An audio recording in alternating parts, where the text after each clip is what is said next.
আমি সত্য এবং আমি জীবন। আমাকে ছাড়া কেউ পিতার কাছে যেতে পারে না। চাও, তোমাদের দেয়া হবে। খোঁজ করো, তোমরা পাবে। দরজায় আঘাত করো, তোমাদের জন্য খুলে দেয়া হবে।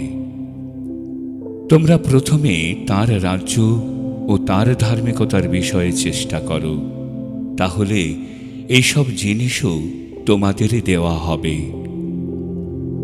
ধন্য যারা দয়াশীল, কারণ তারা দয়া পাবে। ধন্য তারা যাদের মন শুদ্ধ, কারণ তারা ঈশ্বরের দর্শন পাবে। আমি সেই জীবন খাদ্য, যে আমার কাছে আসে সে কখনো ক্ষুধিত হবে না, এবং